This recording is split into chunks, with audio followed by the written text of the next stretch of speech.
할렐루야. 우리 모두 함께 자리에서 일어나 우리에게 참 생명 주시는 예수 그리스도의 이름을 함께 송축합시다.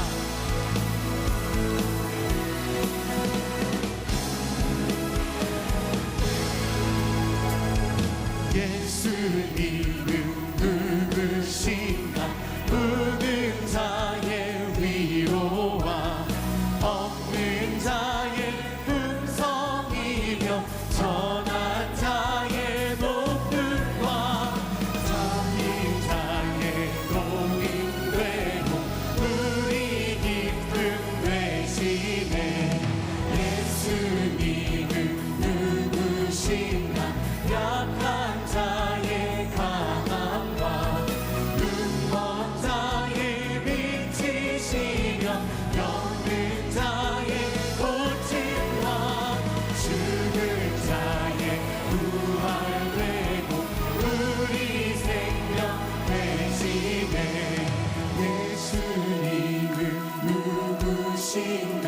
주한 자의 정함과 죽을 자의 생명이며 죄인들의 중보와 열방자의 구원되고 우리 평화 되시네. 예수님은 누구신가? 온 교회의 머리와 온 세상을 구주시며 모든 왕의 왕이요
이 시간 우리에게 주시는 하나님의 말씀은 창세기 1장 1절에서 3절 말씀입니다. 태초에 하나님이 천지를 창조하시니라. 땅이 혼돈하고 공허하며 흑암이 깊음 위에 있고 하나님의 영은 수면 위에 운행하시니라. 하나님이 이르시되 빛이 있으라 하시니 빛이 있었고 아멘. 이는 하나님의 말씀입니다.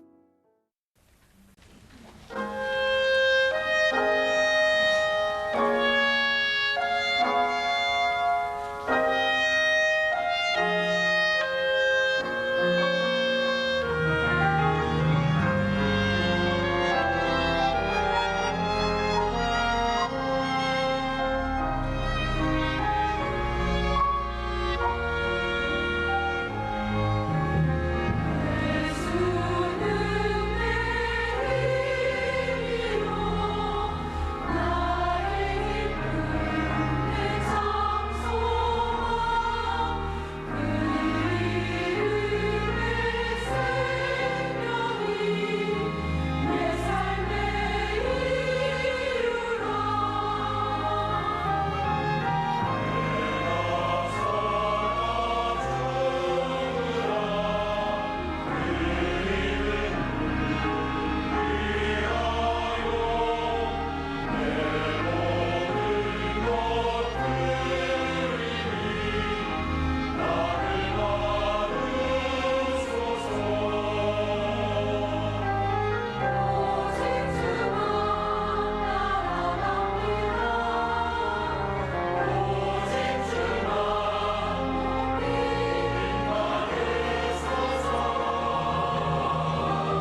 인공지능 AI가 지구촌을 빛의 속도로 바꾸어가고 있습니다. 과학 문명, 물질 문명이 하나님을 대신하고 있습니다. 바로 이런 위기의 때에 신앙이 가능할까? 한국교회는 여전히 부흥하며 오늘 우리 시대에도 희망이 될 수 있을 것인가? 많은 사람들이 의심을 하고 있습니다. 누가복음 18장 8절에 보면은 인자가 올 때 믿는 자를 보겠느냐 그랬습니다. 이 지구촌을 뒤덮고 있는 신이 과학이 되고 물질이 된 이 세상 속에서 내가 재림하는 그때에 믿는 자를 보겠느냐 우리 예수님이 친히 말씀하셨습니다. 작년 가을쯤 되었나요? 우리나라를 또 한국계를 무척이나 사랑하는 레너드 스윗이라고 하는 미래학자가 한국교회를 방문했습니다. 인공지능 AI 시대의 신앙, 인공지능 AI 시대의 한국교회라는 주제로 강연을 했습니다.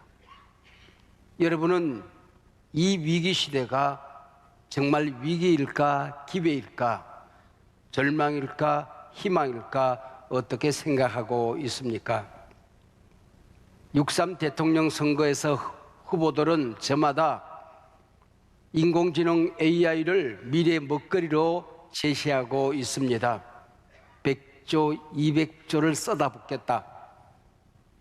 다음 세대 우리 젊은이들을 무한정 인공지능 AI 전문가로 만들어서 세계를 누비게 하겠다. 저마다 공약을 내걸고 있습니다. 세대를 나누는 사람들도 요즘은 바로 이 디지털 AI 이런 걸로 세대를 나눕니다. MZ세대 그런 말을 많이 들었을 터인데 MZ세대, 제너레이션 G가 끝나고 난 다음에 알파 세대가 등장하는데 이 사람들은 핸드폰을 입에 물고 태어나서 온라인 시대를 살아가는 요즘의 청소년들, 어린이들을 이야기합니다. 그리고 금년 2025년부터 태어나는 세대를 베타 세대라 그렇게 이름합니다.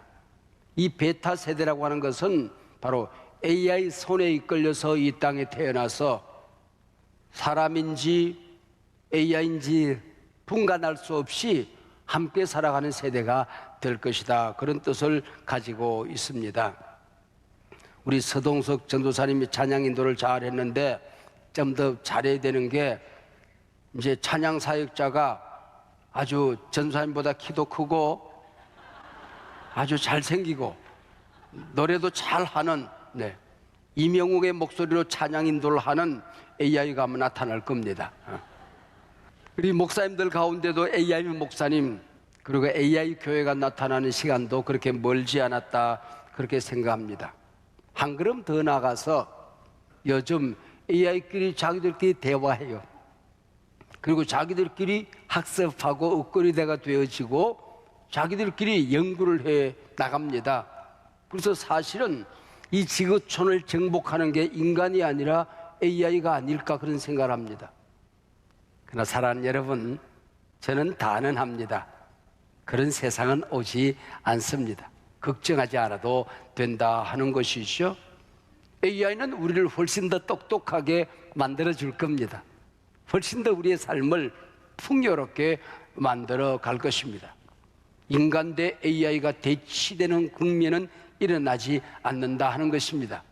언제나 이 과학, 이 세상은 하나님께서 우리 인간에게 주신 땅이고 주인으로 우리 인간을 세우셨기 때문에 이 지구가 끝날 때까지 주인은 인간이고 이 AI는 우리의 보조자이고 조수가 될 것이며 돕는 자의 역할로 끝이 날 것이다 그렇게 생각합니다.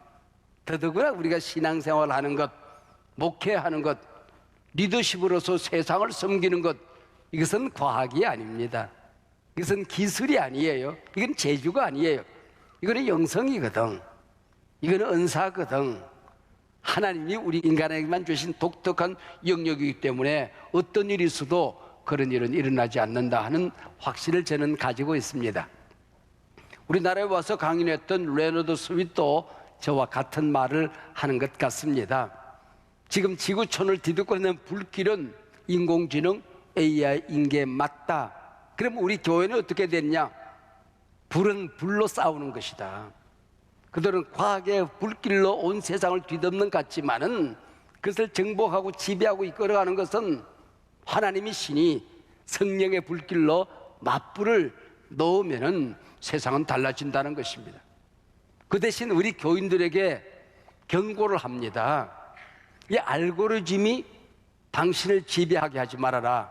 그러면 당신의 뇌가, 당신의 눈이, 당신의 그 마음이 이 알고리즘에 정복되어져서 세상의 이상한 가치관, 이념도 자꾸 한쪽으로만 보면 정보를 거기서만 얻기 때문에 확정 편향이 되어져서 믿음도 이념으로 바꿔서 생각하게 되는 것입니다. 셔폼과 음란한 그림과 영상을 보기 시작하면 우리의 뇌는 음란으로 물들어 버린다, 그런 얘기예요. 그럼 이때 우리가 어떻게 해야 되겠느냐?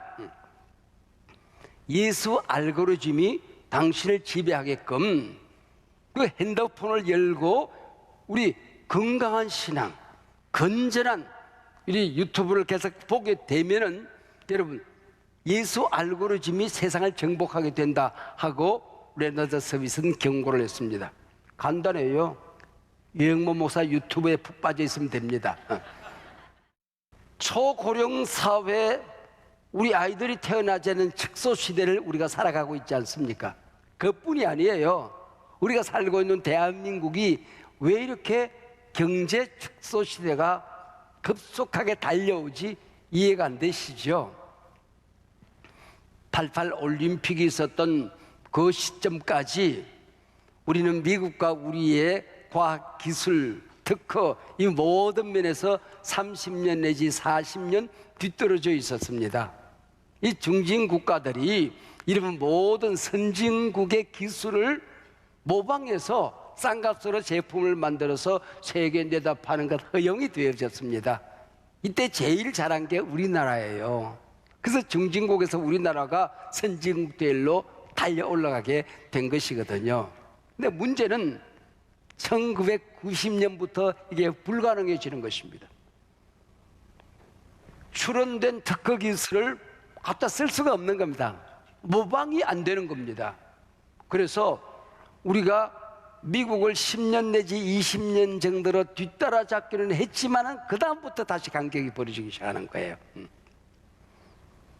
여기서부터 매년 0.2%씩 우리 경제 성장률이 마이너스로 접어드는 겁니다. 그러면은 5년에 1%가 줄어들어요. 이렇게 30년이 지금 흘러왔거든요. 그러니까 6% 내지 8%가 줄어들었습니다. 그러니 지금은 금년은 1% 시대 아닙니까? 경제 성장률. 우리 한국이 계엄과 탄핵 정국을 거치면서 오히려 0% 시대로 끝날 것이다, 그런 사람들도 있어요. 그러면 몇 년 안 걸려서 이제는 마이너스 성장 시대로 접어들게 된다 하는 겁니다. 이것 또한 염려할 게 없습니다. 우리 영적인 세계에서 특허 출원은 없습니다. 여러분, 신앙생활, 교회 부흥, 우리가 영성생활을 하는 데 있어서는 어디에도 특허가 없어서 우리가 마음껏 누리기만 하면 되거든요. 이것이 바로 레너드 스윗이 말하는 성령의 불로 과학 물질 문명의 불을 정복해라 하는 것입니다. 여러분, 오늘 이 말씀 속에서 여러분의 가슴이 크게 열려지는 시간이 되시길 바랍니다. 여러분의 눈이 크게 열려지는 이 시간이 되시길 바랍니다. 절망이 희망으로 바뀌어지고 여러분들의 꿈이 커지는, 미래에 대한 설렘과 기대가 높아지는 귀한 시간이 되시길 바랍니다. 제가 천주교 예화 별로 좋아하지 않는데 지금 우리가 앉아있는 이 시점에서 가장 큰 관심사는 교황의 취임입니다. 그래서 제가 조금 얘기를 해야 되겠는데, 이 교황을 선출하는 걸 콘클라베라 그러지 않습니까? 이 콘클라베는 어디서 이루어지는 거 아니? 교황청에 있는 시스티나 성당에서 이루어집니다. 제가 시스티나 성당을 가본 적이 있는데요, 천장에는 미켈란젤로가 누워서 그린 천지창조 그림이 쫙 펼쳐져 있습니다. 명화 중에 명화 아닙니까? 그 성당에 쫙 벽을 돌아가면서 400명 정도의 사람들이 등장하는 최후의 심판, 역시 미켈란젤로의 그림입니다. 그 최후의 심판 벽화가 쫙 펼쳐져 있습니다. 거기서 콘클라베가 이루어집니다. 최후 심판대 앞에 섰을 때에 부끄럽지 않는 투표를 하겠다, 그 얘기 아닙니까? 거기서 선출된 이번에 레오 14세는 오래전에 이 땅을 살다간 레오 13세를 존경하는 이름으로 14세라는 이름을 짓게 된 것이죠. 그가 교황으로 선출된 다음에 처음으로 미사를 집례했습니다. 그런데 그가 미사 집례하면서 쏟아냈던 첫 번째 말씀 메시지 일성이 오늘 내가 설교한 설교 내용하고 아주 상당히 일치합니다. 유 목사님 그거 봤구나. 아니요, 내가 그분이 당선도 되기 전에 이 설교 준비해 놨어요.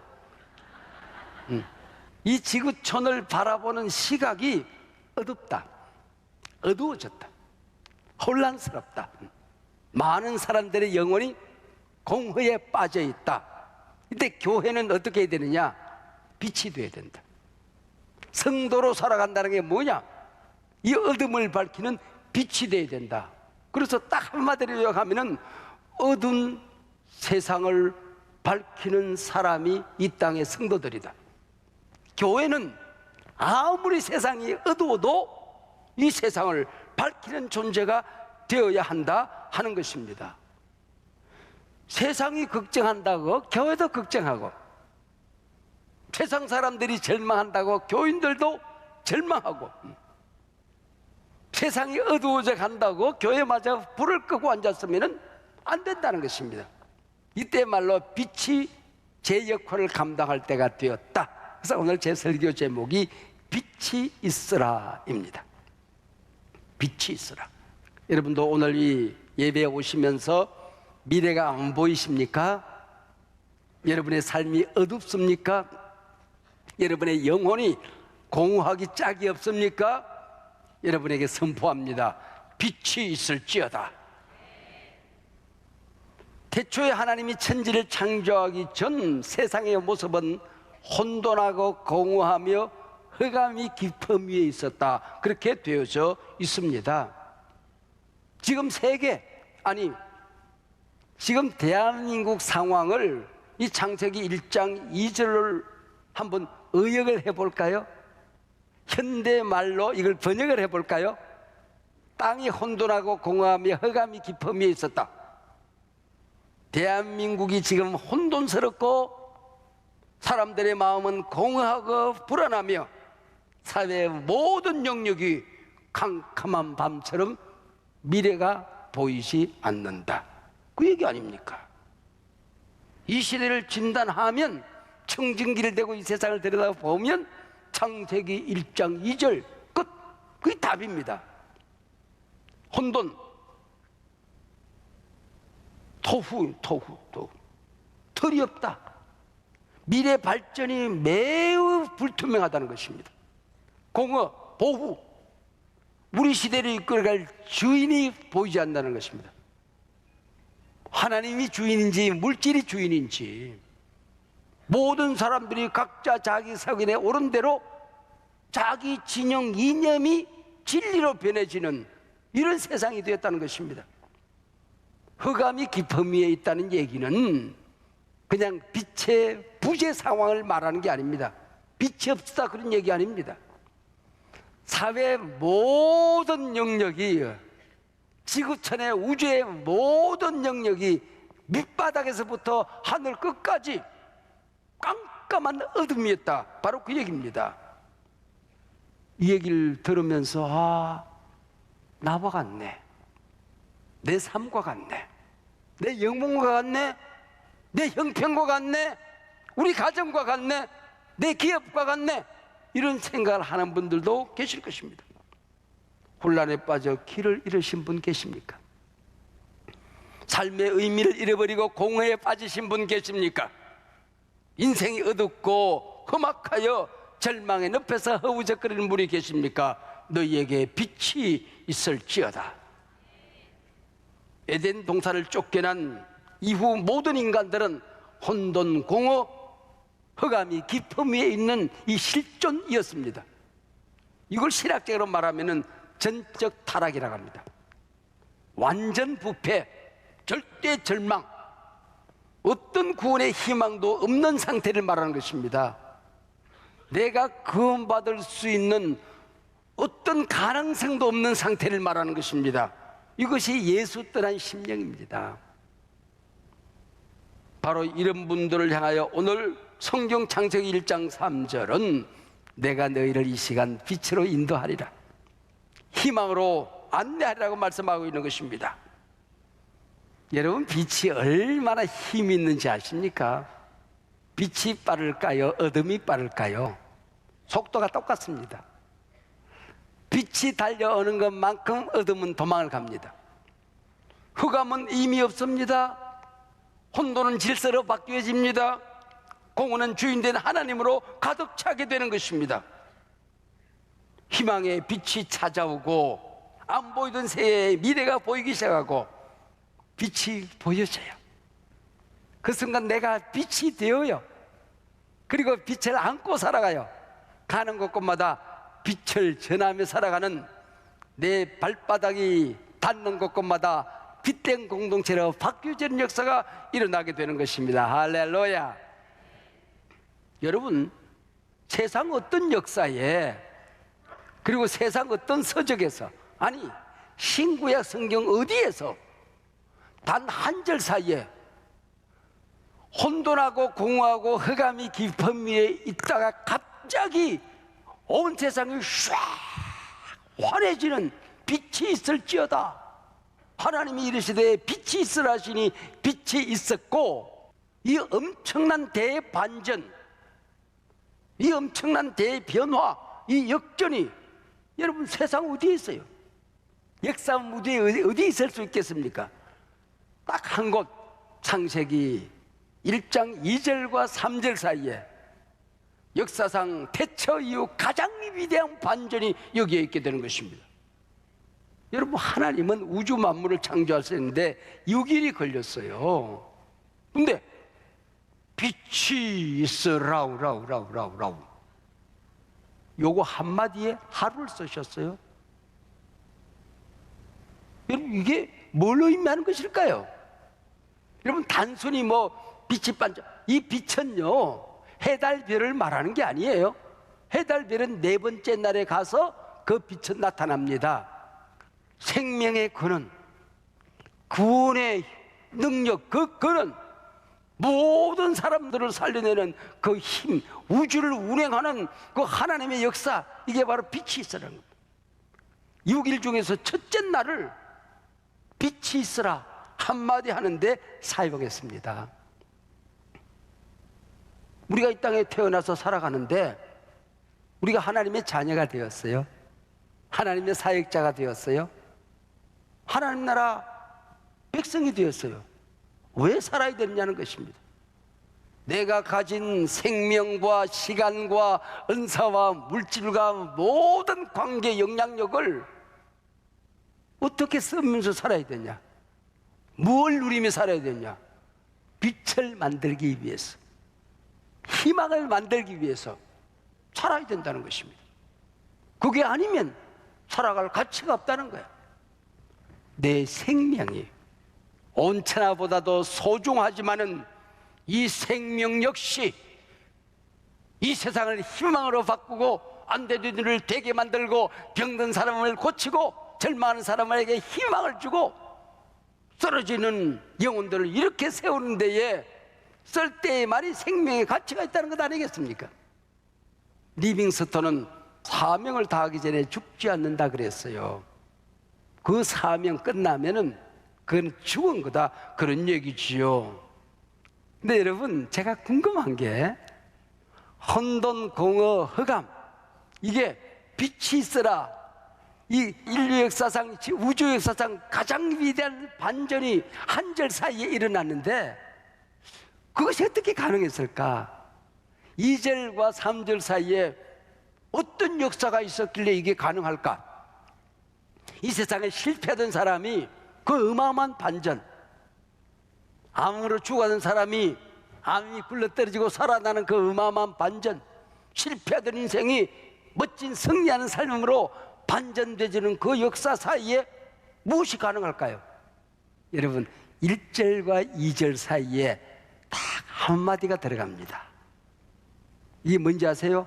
하나님의 영은 수면에 운행하시더라는 것입니다. 내가 내 인생을 운행하다가 성령이 내 인생을 운행하면 이런 역사가 일어나는 거예요. 내 인생의 주인이 나였다가 하나님의 임재가 일어나면 이 일들이 가능해지게 되는 것입니다. 하나님의 간섭이 일어나는 역사 무대에 혼돈, 공허, 흑암이 빛으로 바뀌어지는 역사가 일어나게 되는 것입니다. 할렐루야. 그래서 창세기 1장에 반복되는 단어가 많이 나오지만은 가장 많이 나오는 단어 하나가 있어요. 그게 하나님이란 단어입니다. 1장은 31절까지 있는데 32번이 하나님이 나와요. 뭐예요? 네 인생에 많은 고난이 있을 거야, 어려움이 있을 거야.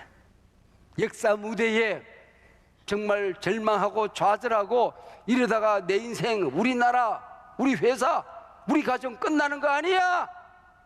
이때 네가 붙들어야 된 게 하나님이다, 하나님이 주인이다, 그 얘기입니다.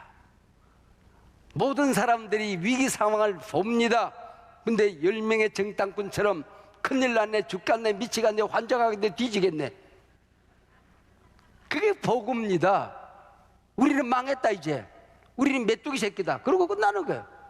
그러나 갈렙과 여호수아는 우리는 정복한다, 이긴다, 이 땅은 우리 땅이다. 절망이라니? 아니, 하나님이 주신 땅인데 뭐가 달라요? 하나님이 우리와 함께 계시니까.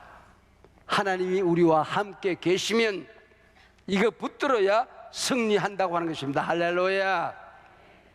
금년은 한국 선교 140주년입니다. 언더우드가 이 땅에 첫 발을 내디딜 때에 그 상황을 함석헌 선생 그렇게 말합니다. 눈물 없이는 쓸 수가 없다. 이 상황을 쓰고 나도 눈물 없이는 읽을 수가 없다.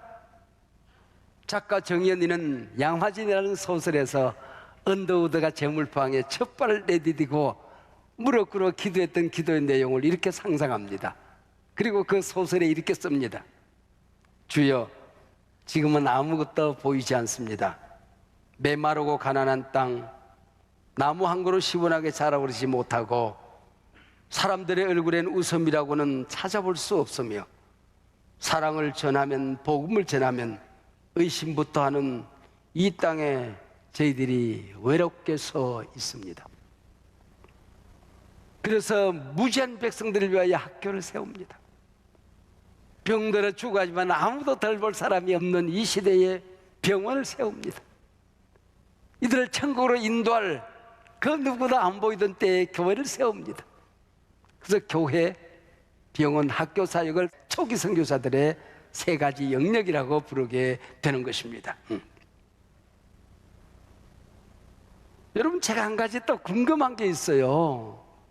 140년 전 우리 선교사들이 와서 이 땅에 복음을 전하고 버려진 이 땅에 하나님이 찾아오셔서 당신의 백성 삼으셨으면 우리 땅을 차지하고 직권을 빼앗고 말과 글을 빼앗고 내 어머니의 이름을 빼앗던, 농사하고 나면 모든 것을 약탈해 가던 이 사람들 하늘에서 그냥 벼락이 쏟아져 가지고는 몽땅 다 얼굴을 불고기로 만들어 가지고 이 날짜만 지켜주면 좋잖아요. 애굽에서 이스라엘 백성들을 건지기 위해서 10가지 재앙을 내렸잖아. 장자들을 모조리 때려 죽이잖아. 근데 왜 그 하나님은 어디 가셨냐는 말이죠. 하나님은 일제를 망하게 하고 이 백성을 바로 해방으로 인도하기 전에 하나님의 영은 서면에 운행하시더라. 성령이 임하게 되는 것입니다. 한국교회에 성령이 오셨습니다. 성령이 이 민족을 운행하기 시작합니다. 그게 평양 대부흥운동입니다. 그래서 모이면은 소리를 질렀어요. 성령이 오셨네. 성령이 오셨네. 내 주에 보내신 성령이 오셨네. 이 나라가 해방으로 다른 박쥐 치는 게라 그때부터 본격적으로 핍박이 시작됩니다. 억압이 시작됩니다. 탄압이 시작됩니다. 약탈이 시작됩니다. 그래서 울면서 또 노래합니다. 환난과 핍박 중에도 포기하지 않고 성도는 신앙 지켰네. 또 끌려가서 매를 맞고 감옥에 갇힙니다. 노래합니다. 또 옥중에 매인 성도나 양심은 자유 얻었네. 하나님이 오셔서 그 순간에 병든 자의 암덩어리가 굴러떨어지고 안 되던 사업이 되고 억울한 재판에 끌려다닐 때에 재판이 역전되어지고 그러면 좋잖아요. 그러나 그런 일은 일어나지 않습니다. 그런 일이 일어나지 않습니다. 여러분 가운데 성령이 임재하시는 것입니다. 하나님의 약속이 임하게 되는 것입니다. 이 바로 성경입니다. 신약의 창세기라고 일컬어지는 요한복음 1장에 보면은 5절에 그런 말씀이 나옵니다. 빛이 어둠에 빛이 돼 어둠이 깨닫지 못하더라. 깨닫지 못하더라 위에 이자가 붙어있어요. 이가 뭐지? 밑으로 찾아 내려가 보면 성경 제일 밑에 이 그래 놓고 이기지 못하더라 그렇게 되어 있어요. 어둠이 아무리 힘 있어 보여도 이 세상에 아무리 절망이고 낙심이라고 할지라도 빛이 오면 어둠이 못 이긴다. 절망이 못 이긴다. 여러분이 어떤 큰 고난에 있어도 고난 때문에 망하지 않습니다. 여러분이 어떤 어려움이 있어도 어려움 때문에 여러분의 인생 망하지 않습니다. 하나님이 주님을 믿으시길 바랍니다. 이게 여러분 역사를 위하는 우리의 믿음 아닙니까? 제가 오늘 설교가 쉬운 것 같지만 어렵잖아요. 그래서 교인들 손에 딱 들려주기 위해서 예화 하나를 찾아야 되겠다 그런 생각했어요. 그래서 제가 막 우리 집에 있는 예화집이 수십 건이 되거든요.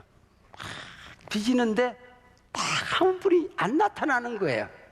아하, 내가 친하게 지내는 AI가 몇이 있지. 그래서 AI에게 똑같은 질문을 올렸어요. 내가 이 소중한 성도들에게 빛이 있으라. 이 세상이 혼돈, 공허, 흑암, 절망, 좌절, 낭망, 낙심, 포기, 막다른 골목 이때에 빛이 있으라. 그래서 그게 희망으로 바뀌어지고 그런 삶을 살았던 그가 가는 곳에 병든 자가 낫고 그가 공동체를 섬기기 시작하면은 그 공동체의 새로운 역사가 일어나는 이제 역전되리라 그냥 오늘 역전되리라 막 이런 역사가 있었던 그런 한 인물을 소개해다오. 그랬더니 내가 세 개의 AI에게 물었는데 똑같이 대답을 하는 거야. 한 분을 소개하는 거야. 예수 그리스도. 예수 그리스도. 내 눈에 눈물이 흐르기 시작했습니다. 그렇네. 지난 72년 동안 나와 함께 하셨던 그 예수 그리스도. 내 안에 오셔서 한 번도 떠난 적이 없는 예수 그리스도. 나는 놓았지만 한 번도 내 손 놓은 적이 없는 예수 그리스도. 그분이 계셨네. 내가 왜 절망했지? 내가 왜 걱정했지? 우리 다음 세대 자녀들에게 이 나라를 어떻게 물려줄까? 한국에 어찌할까? 내가 왜 걱정했지? 예수 그리스도. 그리고는 AI가 그 밑에 마지막으로 그렇게 써놨어요. 이분에 대해서 자세하게 소개해 드릴까요? 제가 마지막 핸드폰을 닫기 전에 뭐라고 대답을 했는지 아세요? 그분 제가 잘 알아요.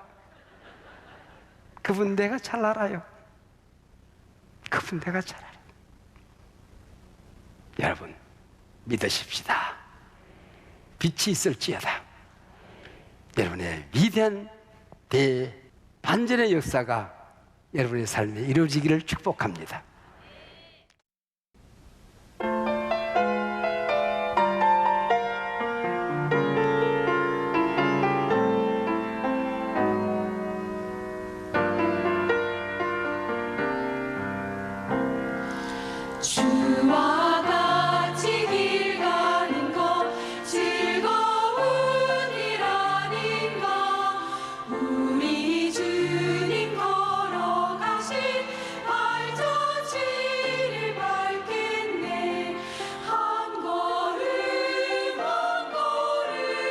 주 예수와 함께 날마다 날마다 우리는 걷겠네.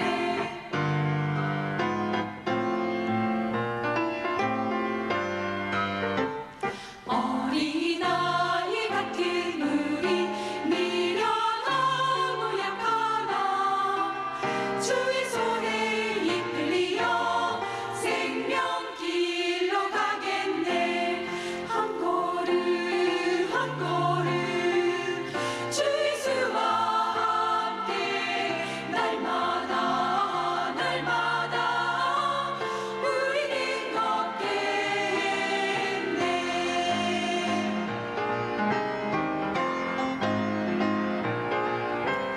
꽃이 피는 들판이나 험한 골짜기라도 주가 인도하는 대로 주와 같이 가겠네.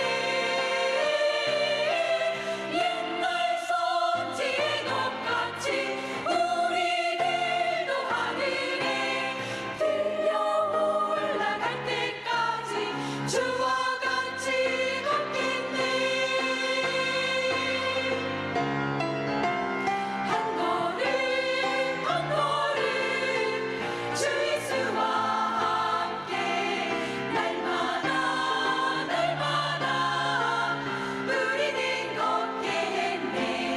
한 걸음 한 걸음 주 예수와 함께 날마다 날마다 우리는 걷겠네.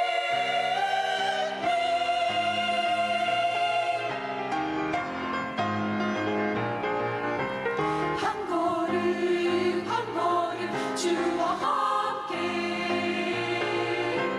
한 걸음 한 걸음 주와 함께 날마다 날마다 우리는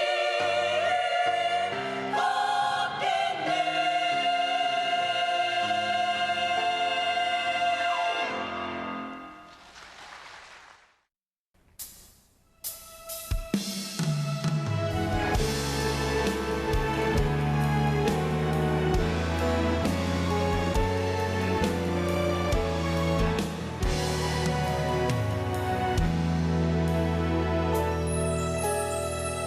이 땅의 황무함을 보소서. 하늘의 하나님 긍휼을 베푸시는 주여, 우리의 죄악 용서하소서. 이 땅 고쳐 주소서. 이제 우리 모두 하나 되어 이 땅에 무너진 기초를 다시 쌓을 때 우리의 우상들을 태우신 성령의 불 임하소서. 은혜의 불길 타오르게 하소서. 진리의 말씀 이 땅 새롭게 하소서.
우리 주님 예수 그리스도의 은혜와 우리 아버지 하나님의 사랑과 보혜사 성령님의 교통하심이 이 소중한 하나님의 자녀들 예배자들 가운데에 한서만교회 모든 성도들과 자손되되 생업터전 마다 위에 우리가 사랑하는 내길의 내민족 한국교회 위에 지금부터 영원토록 함께하옵기를 간절히 축원하옵나이다.